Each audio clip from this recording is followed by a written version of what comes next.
হাই দোস্তো, মই ৰাজু ভাই ৰিটাৰ্ণ। আজি মানে কেৰালাতে ছেকেণ্ডবাৰ ভিডিঅ' হ'ব এতিয়া মোৰ 1 বছৰ পিছত। লগৰকেইটাৰ লগত কি কৰিব গৈছোঁ ভিডিঅ'টো চাব, লাষ্টত বহুত এনজয় কৰিব গৈ আছোঁ আমি। ভিডিঅ'টো এনজয় মানে কি, নিজৰ কাৰণে এতিয়া কিবা কিবি আৰু দেখুৱাই আছোঁ। মই ভিডিঅ'টো চাই থাকিব। মই এনেকুৱা ভিডিঅ' বনাই থাকিম কেৰেলাত, এইফালে চাব পাৰে বহুতো তামোল বাগান। আমি বৰ্তমান ভিলেজত আছোঁ, গাঁৱত আছোঁ। আমাৰ ইয়াৰ পৰা লগভগ 10 কিলোমিটাৰ টাউন হয়।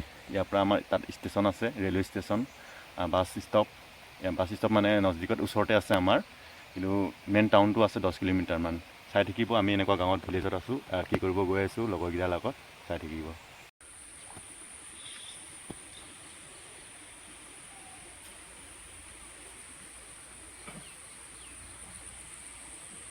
এইফালে চাই দিয়ক চৰকাৰ।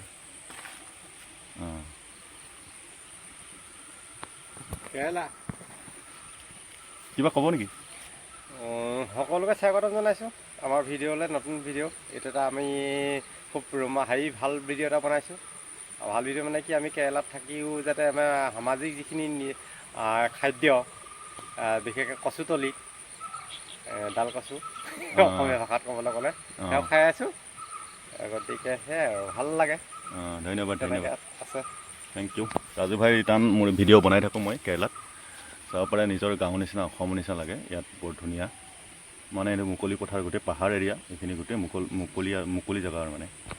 তাত বনাই থাকোঁ। আকৌ এতিয়া এটা ভিডিঅ' বনাইছিলোঁ মই জাষ্ট, আৰু আজি আহিছোঁ তাত ভিডিঅ' এটা বনাইছোঁ, ইয়াৰ দেখুৱাইছোঁ লগৰবিলাক কেনেকৈ কৰি আছে এইবিলাক কচু।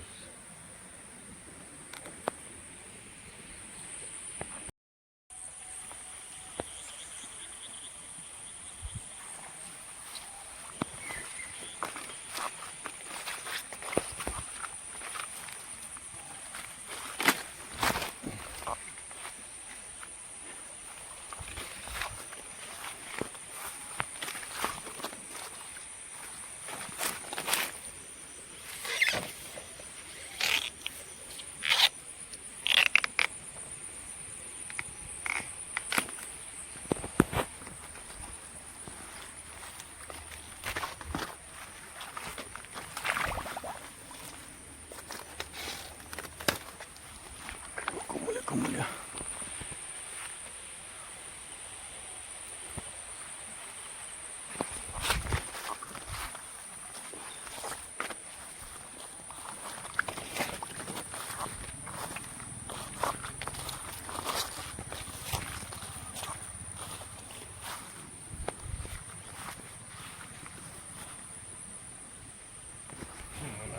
ভগৱান